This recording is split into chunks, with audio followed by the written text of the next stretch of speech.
My name is Kim Gameroz, social emotional learning expert, and I'm here to celebrate SELtember with Miniland and with all of you. Today, in this first webcast, we're talking about managing emotions, coping strategies to support students in the classroom.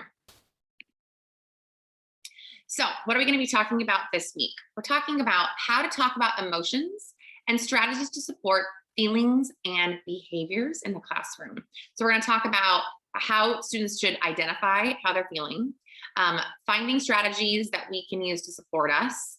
We're going to be talking about being proactive instead of reactive when all those little fires start to pop up in our classroom, because they will and they do. And then we're also going to talk about setting up a calm space. So identify how you feel. Why should we even do this? Why should our students do this? Well, it's important that we stay flexible and go with the flow when plans change. Sometimes our students get so stuck in their thinking, and it's important that we're teaching them how to be flexible. And so I have that picture of the water there, so we can remind students to be flexible in their thinking.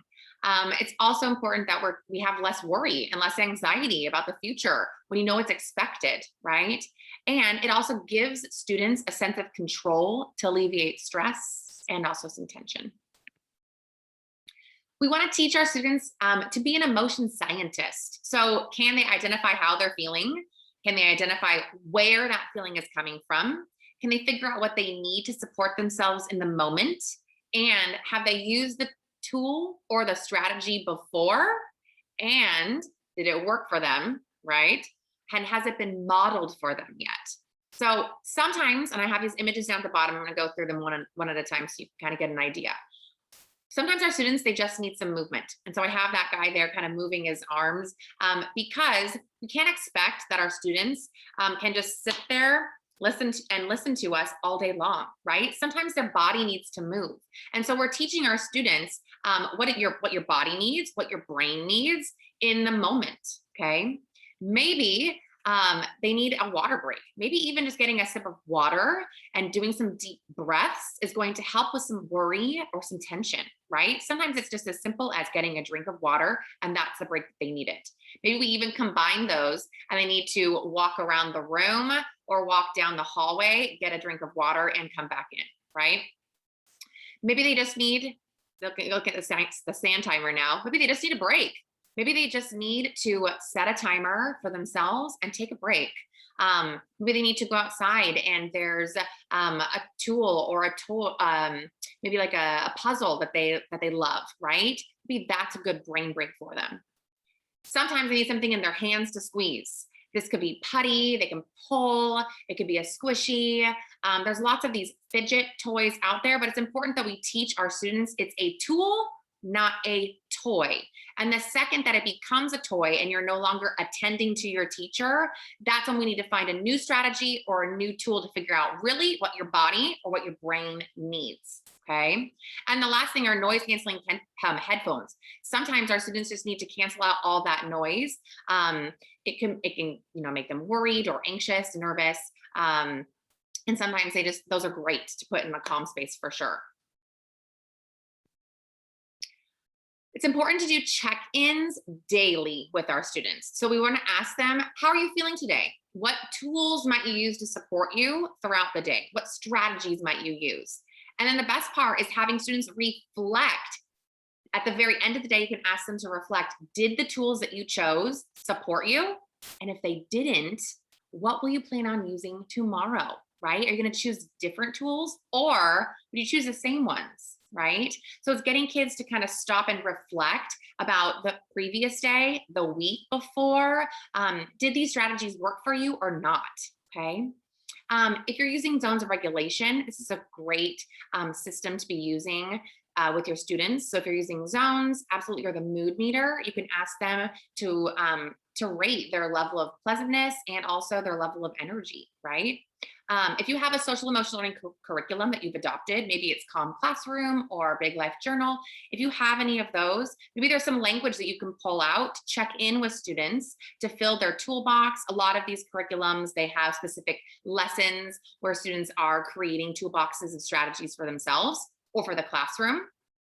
And then You can, of course, use Miniland products, okay? And one of my absolute favorite is going to be the Emoji blocks.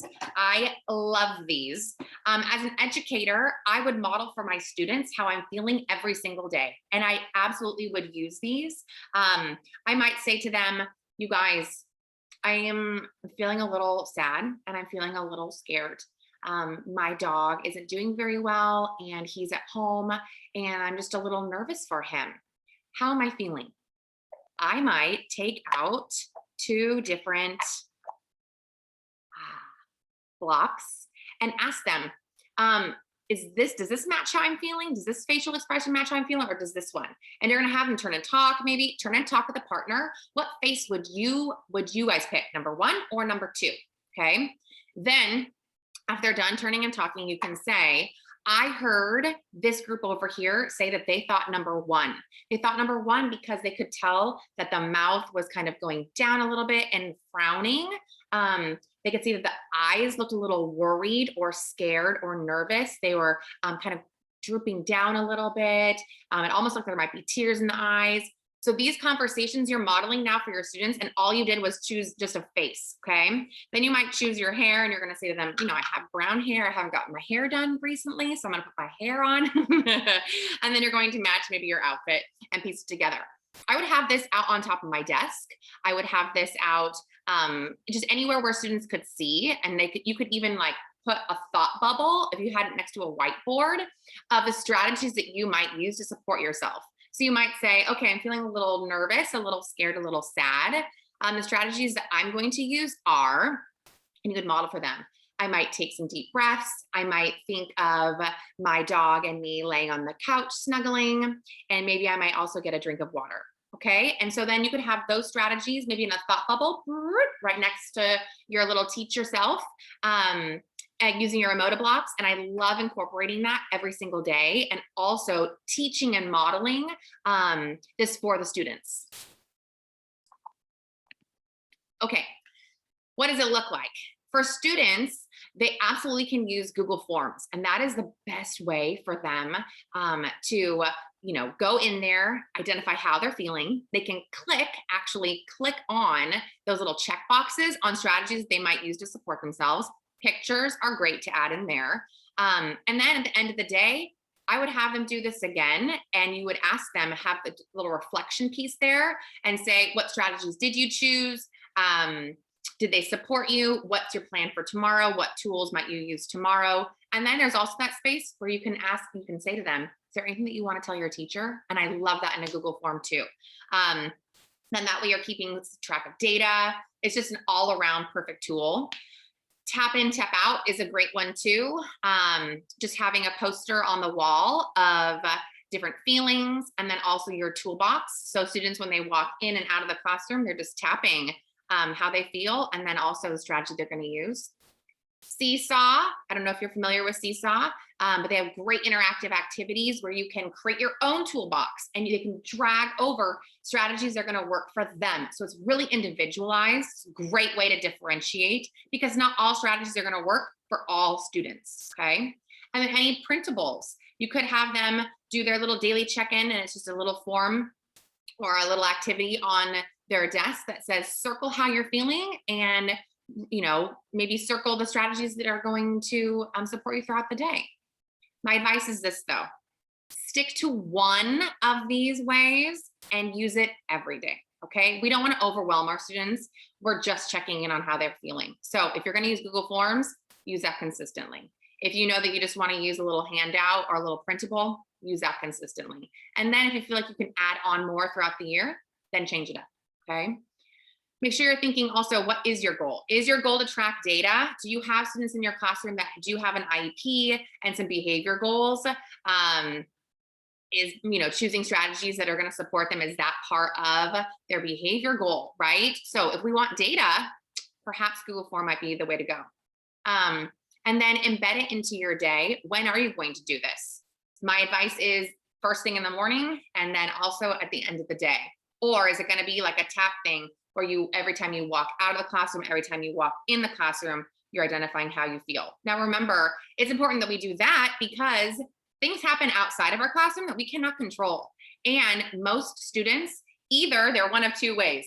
They either tell you right away what happened outside in that playground, right? Or they keep it in. And so even if you're just having them tap, maybe they tapped, earlier in the day that they were, ready to learn, feeling great, super excited, whatever it was. And then they come into your classroom after recess and they're tapping sad or moving slowly. That's kind of your ticket to think, okay, I got to check in on this student. I want to find out more about what happened. Okay. Okay, so some of my favorite Miniland products here, the Emoji Blocks, absolutely. And then the Emotions Buddy. So I want to tell you about this one. So I love this one. Similar with the Emoji Blocks, I would do a daily check-in. You could absolutely use him. And you can say, yesterday, I was really scared. Remember, guys, yesterday I was so scared. I was thinking, oh gosh, I got to go get my tooth filled. I have to go to the dentist and I hate the dentist. And I was afraid about the needle. So you're going into how you felt yesterday. And then you can talk about how you feel today. But today I feel different. And so I would take these off, take off the mouth, and I would take off the eyes. And the coolest thing, they're all in here. You just open up the little backpack and I would take out the mouth and the eyes, and I would have students help me figure out how I feel today. So I would say, but today I don't feel scared anymore. Actually, I really feel pretty happy. My tooth is all better and I'm in such a good mood. And I know that today after school, it's my son's birthday and we're going to blah, blah, blah, blah, whatever it is, right? So then you get to, either they can help you decide or you can choose. And you could say maybe something like, I think I'm going to match the eyes. I think my eyes look like this because I am in a good mood and I am so excited to hang out with my family and celebrate my son's birthday after school, whatever it is, right? And then you want to choose a mouth that's going to match also. And you can have them, maybe you even have like two of them and you say, does this mouth match how I'm feeling today? Or does this mouth match? You can call this 1 and 2 and then turn and talk with a partner again. And then you can say, great job, you guys. You knew that this was the mouth that matched how I was feeling today. I was feeling happy and excited. I was so glad that my tooth is all better and I get to spend time with my family after school. Then I would put this up next to my desk, or maybe you have a cute little chair or something and you can put him down. You can have a name for him. I just absolutely love the Emotions Buddy. It gets kids thinking, right, about how they're feeling, how you're feeling. And then also matching those facial expressions. That's really good self-awareness right there, right? And also social awareness to pick up on those cues from their teacher and fostering those conversations. That's what you're doing here, okay? You could also have a student of the week or a student of the day use your Emotions Buddy and could take them out and match how they're feeling, and that could be up. And there's the ideas are endless, truly, about how you could use this. Okay. And then also your emotions detective. I love emotions detective because it gets kids thinking about these social situations. And so inside the box, you have your magnifying glasses and you have little tokens. You're going to have your spinner, right? And then you have all of these cards right here with these social stories on them, okay? And so if I were you and I'm starting my day and how I'm feeling, I might go here. I might have my student of the day spin it also. You're gonna make it matchy-matchy. So there's a picture of a house. I'm going to find a card that has a picture of a house on it. I know that it's yellow, so I'm gonna match it. So I pick one, right? So it matches, and there's a little house right here and here. Okay.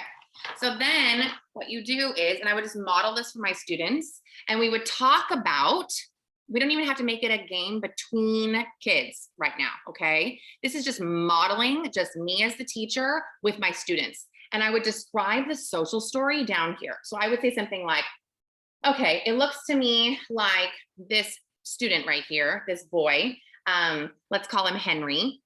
Looks like Henry is playing, I think he's playing his Nintendo. And then you're going to turn and talk. Who has a Nintendo? You have a Nintendo? And I would say, turn and talk, tell your partner sitting next to you your favorite Nintendo game. Right now you have their attention. They're like, oh yeah, I want to talk about this, right? Then you have them turn and face you, turn and face me in 3, 2, 1. Okay, so I heard you guys talking about all of your Nintendo games. I love those games. Now we get back into the social story, okay? But it looks to me, I'm noticing that Henry's mom is standing there and her arms are folded. And I know when my arms are folded and I'm a mama at home, that means that I am not happy. Give me a thumbs up if your mom or your dad at home has ever folded their arms and given you a look because they are not happy. And then they would give you a thumbs up, okay? Again, you've hooked them here. All you're doing is talking about the social story, okay? Then you can say, I'm thinking that Henry still really wanted to play his video game, but I'm thinking that he probably had to do some homework. What are you thinking? And they might go, right? Maybe give you a little signal.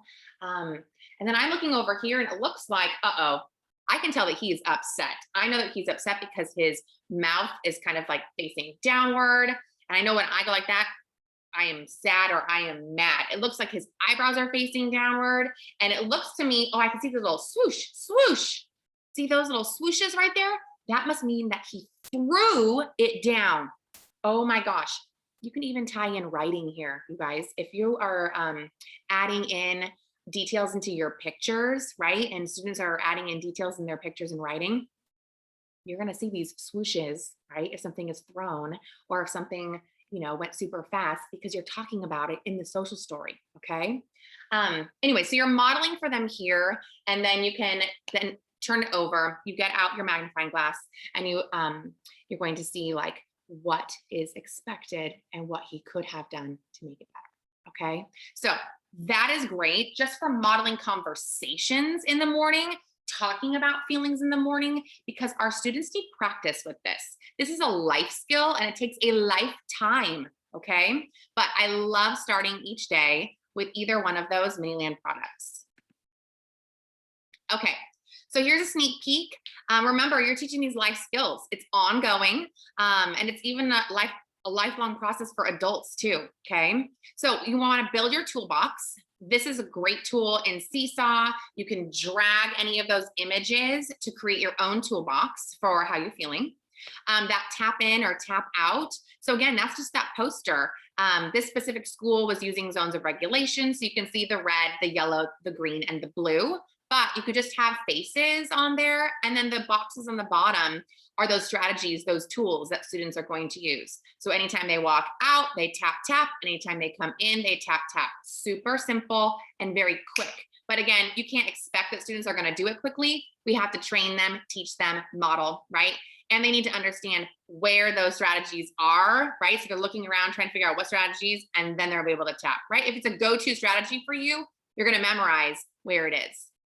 Then those daily check-ins, printables, handouts, interactive slides. We want to make sure that students are identifying how they feel, but then also the strategies or tools they can use to support themselves. So remember when we were talking about checking in and then using a thought bubble, right? We definitely want to add in that element as well.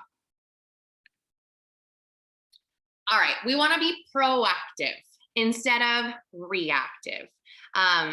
There is a thing called escalation curve, okay? And it just is shaped like a bell curve. And when I talk to teachers about the best time to teach these strategies and these tools, it is not when that child is escalated, because guess what? Down below, we actually, as an adult, have an escalation curve as well of anxiety, okay? And as the child's behavior starts to escalate, so does the adult's anxiety. So if I am in a heightened state, anxious, nervous, frustrated, am I going to do my best teaching? No. And if a child is feeling escalated, out of control, angry, eloping out, are they going to be learning? No.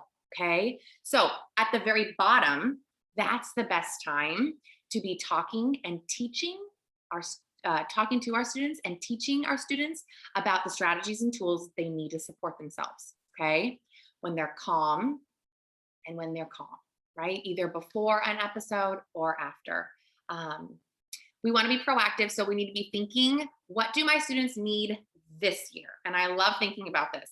Not the students I had last year, not the students I wish that I had, but the students who are in my room this year. And I have those images for you. I want you to be thinking, what does their brain need? Okay. Do they need those brain breaks? Do they need those drinks of water, right, to reset? Do they need some mindfulness? Do they need some yoga? What does their body need? Do they need to get up and walk around? Do they need something in their hand to listen? And the tools. What tools are in their toolbox already? And what strategies or tools could I teach them to support them this year? One strategy I love is creating a calm space. So you can call it a calm space, a calm corner, a break space, a safe spot, a relaxation station, a Zen den, whatever you want. I love this picture of the break space over here. This teacher had read a story that was space themed and then tied it into the break space, right? It is a space, but also outer space. My tip number 2 is have students create the space with you. Okay, ask them what they need, right? What do your bodies need this year? What do your brains need this year? Maybe it could be as simple as you've got this group of students who love kitty cats. They are obsessed with kitty cats. They meow at each other.